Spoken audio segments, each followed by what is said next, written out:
खबर जनपद आजमगढ़ से है, जहां कांग्रेस पार्टी की तरफ से की गई रैली में प्रियंका गांधी ने जनसभा को संबोधित करते हुए भाजपा, सपा और बसपा पर जम के बरसा। प्रियंका ने रोजगार, महंगाई और किसानों की समस्याओं को लेकर योगी सरकार को निशाने पर लिया। प्रियंका ने क्या कुछ कहा, आइए सुनवाते हैं। आपने इतनी धूप में मेरा इंतजार किया, बहुत बहुत शुक्रिया। प्रवीण सिंह जी, निर्मला बराती जी, अवधेश सिंह जी, अनिल यादव जी, शाहिद शादाब जी, जीशान आलम जी, परवीन बानो जी, प्रदीप नरवाल जी, श्री विष्णु विजय सिंह जी, श्री रमेश राजभर जी, अनाबिया जानवी और मंच पर मौजूद सारे मेरे साथी, शहनवाज जी भी दिख रहे हैं, सारे मेरे साथी, कांग्रेस के कार्यकर्तागण, अनाबिया का परिवार और पदाधिकारी, कांग्रेस के पदाधिकारी, सबको इस स्वागत में, सबका बहुत बहुत, इस सभा में सबका बहुत बहुत स्वागत। देखिए, चुनाव का समय है। इस संदर्भ में, चुनाव के संदर्भ में कुछ बातें करने आई हूं मैं आपसे। देश की जो स्थिति है, प्रदेश की जो स्थिति है और जो आपके जीवन की जो परिस्थितियां हैं, इसके बारे में तो आप जरा ध्यान से सुने और मेरी बातों को समझ के फिर दिल में रखते हुए अपने चुनाव में जब आप वोट डालेंगे तो जरूर मेरी बातों को दिल में रखिए। देखिए, आज सबसे बड़ी समस्या क्या है आपकी, बताइए।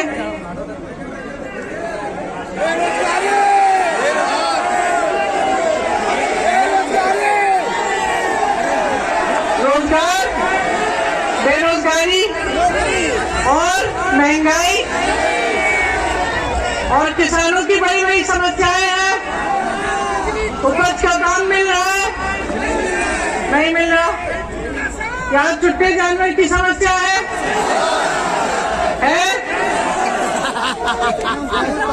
बिजली की बिल बड़ी बड़ी आ रही है। मेरी घर में महंगाई बहुत ज्यादा है। गैस का सिलेंडर कितने का आ रहा है आजकल? सरसों का तेल 1 दिन की दिहाड़ी, तो समस्याएं बड़ी बड़ी है। अच्छा, अब एक बात बताओ, ये जब समस्या उठाए इन्होंने कि कौन से धर्म के हो तुम? नहीं ना। ये पूछा किसी जाति के हो? नहीं। आ गई बेरोजगारी, आ गई महंगाई। जब आई तो क्या पूछा महंगाई कि भाई ये किसका घर है, हिंदू का है या मुसलमान का है? चलो मैं दूसरे घर में चली जाऊं, ऐसा बोला महंगाई ने? नहीं ना। तो जब छुट्टा जानवर खेत को चलने के लिए आया तो उसने पूछा कि किसका खेत है? अच्छा, इस जाति का खेत है, चलो मैं दूसरे खेत में चले जाता हूँ, वहीं से कर लेता हूँ। चल गया आपका खेत, चल गया ना। अच्छा, और ये जो बिजली का तार जा रहा है वो वाला, वो क्या पूछता है कि कौन सा घर है भाई, ये मुसलमान का घर है, हिंदू का घर है? और बिजली कहती है चलो भाई इस घर से हम पलट जाते, कहीं और चले जाते, कहती है ऐसे। और ये जो पीछे सड़क दिख रही है, इस पे कोई लिखा हुआ है कहीं पे बड़ा बड़ा कि इस पे सिर्फ एक धर्म के लोग चलेंगे या इस पे सिर्फ एक जाति के लोग चलेंगे? नहीं लिखा ना। कोई उद्योग बनता है यहाँ तो उसके दरवाजे पे लिखा होता है कि ये रोजगार सिर्फ एक धर्म या एक जाति के लोगों को मिलेंगे। नहीं लिखा होता ना। तो अगर मैं ये कहूँ कि समस्याएं आती हैं तो सब धर्मों के पास, सब जाति के घर में आती हैं, ये सही होगा? और विकास आता है तो सभी धर्म जातियों का विकास हो जाता है ना? सही है। तो जरा मुझे बताओ, ये नेता आजकल धर्म और जाति की बात क्यों करते हैं?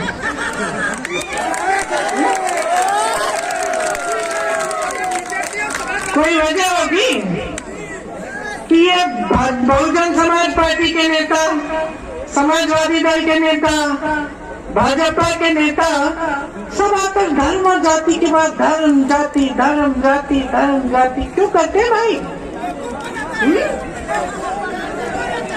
क्यों? वोट निकालने के लिए। अच्छा, वोट निकल जाता है इससे? निकल जाता है? मैं भी यही शुरू कर लूं? नहीं करूं ना? नहीं, सच्चाई क्या है उसको समझिए।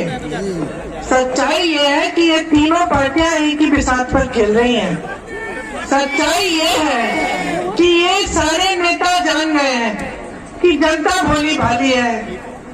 चुनाव के समय इनसे धर्म की बात करो, जाति की बात करो, सत्ता में आ जाओगे। इनकी विकास की बात करने की जरूरत ही नहीं है। ये समझ गए हैं सारे नेता। किसकी गलती है? हमारी। पूरी तरह से आपकी गलती है। हमारी। आप समझ नहीं पा रहे हो कि आपके साथ कैसा खिलवाड़ हो रहा है। आप समझ नहीं पा रहे हो कि कितना विश्वासघात हो रहा है आपके साथ। इस देश के संविधान के लिए आपके पूर्वज लड़े, मेरे पूर्वज शहीद हो गए, आपके पूर्वज शहीद हुए, लड़े, किसान लड़े हैं। कोई हवाई जहाज में हेलीकॉप्टर में उड़ के नेता नहीं आया।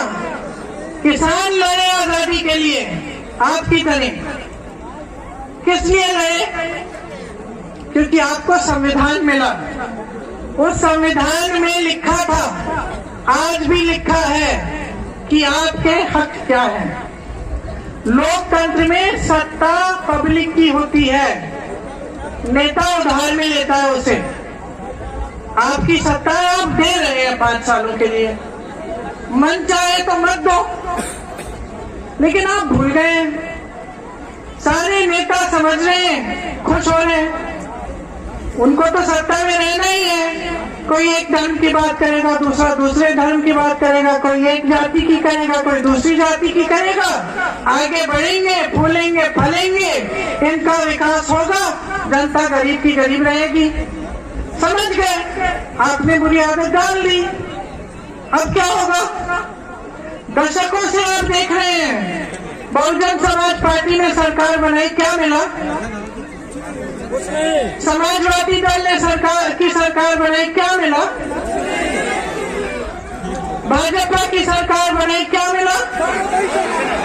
रोजगार मिले।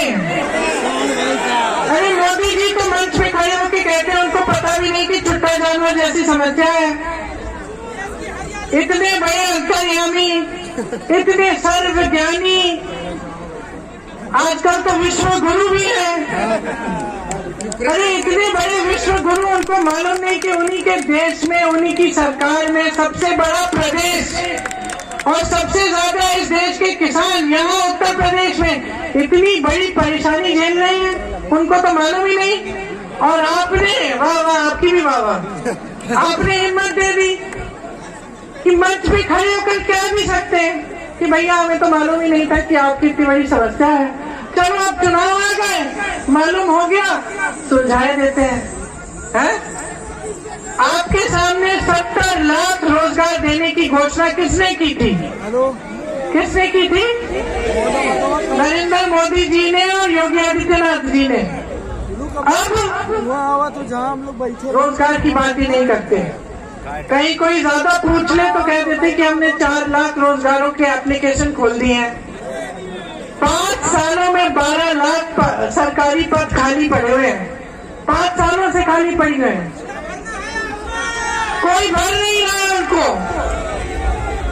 कोई भर नहीं रहा है। वो तो कहते कि हमें दिख ही नहीं रही है बेरोजगारी।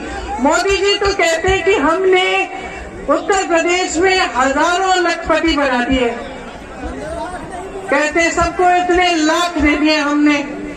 कहते हैं कि हमने एक वीडियो देखा, उसमें एक बुढ़िया रो रही थी, कह रही थी कि हम मोदी जी के साथ गद्दारी नहीं करेंगे क्योंकि हमने मोदी जी का नमक खाया है। मोदी जी ने हमें राशन भेजा है। खुद प्रधानमंत्री जी कह रहे हैं। एक लोकतंत्र में आप समझिए, बहुत गहरी बात है। हाँ, हंसने की बात भी है, लेकिन बहुत गहरी बात है। एक लोकतंत्र में प्रधानमंत्री कह रहे हैं कि जनता ने उनका नमक खाया है। लोकतंत्र में नेता जनता का नमक खाता है, नेता को जनता बनाती है, और ये सब नेता भूल गए हैं। यहाँ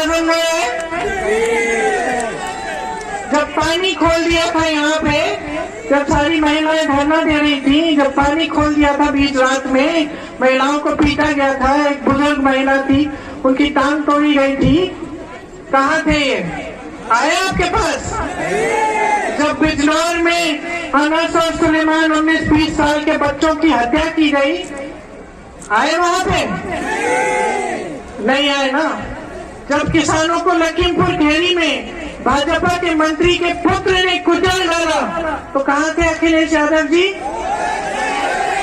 सो नहीं रहे थे, जगे हुए थे। उन्होंने देखा कि पुलिस ने उनका घर घेर लिया, तो मौज ही मौज बैठे, उन्होंने ट्वीट कर दिया, खत्म, उनको जाने की जरूरत नहीं। यही किया ना उन्होंने। हमको तो नहीं रोक पाई पुलिस।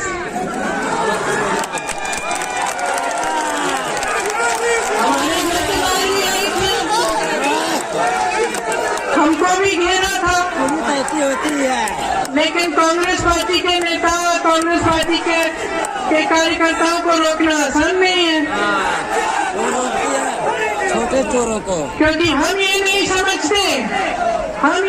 समझते कि आपकी समस्याओं को सिर्फ चुनाव के समय याद करना है। हम जानते हैं कि हमारी जिम्मेदारी क्या है।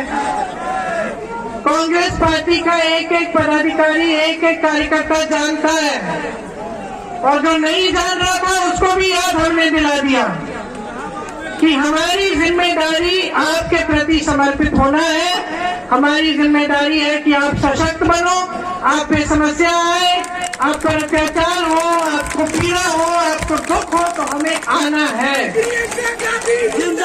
और हमें आपके साथ खड़े होकर लड़ना है। हम तो भाजपा से पुश्तों से लड़ रहे हैं, इनके जनसंघ और इनके आरएसएस से हम पुश्तों से लड़ रहे हैं। इन सबको मालूम है कि समाजवादी के नेता झुक जाएंगे, बसपा के नेता झुक जाएंगे, दबक जाएंगे अपने घरों में। इन सबको मालूम है कांग्रेस पार्टी नहीं झुकेगी। ये जानते हैं कि लड़ेगा इनसे तो कोई लड़ेगा, कांग्रेस पार्टी लड़ेगी। और बहनों और भाइयों, याद रखिए कि इतिहास में कोई ऐसा जंग नहीं हुआ है जो बगैर लड़े कोई जीत गया। न बहुजन समाज पार्टी लड़ी है, न समाजवादी दल लड़ा है। ये लड़े नहीं है, ये जीत कैसे जाएंगे? ये समझौता करते रहेंगे। 5 सालों के लिए समझौता करके अपने घरों में बैठे थे।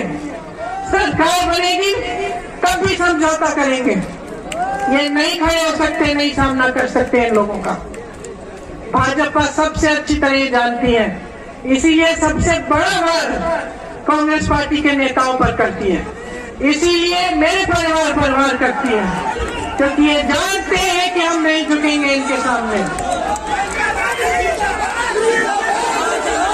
हमें हिरासत में ले लें, हमें जेल में डाल लें, हमारी जान ले लें, हम झुकेंगे नहीं इनके सामने।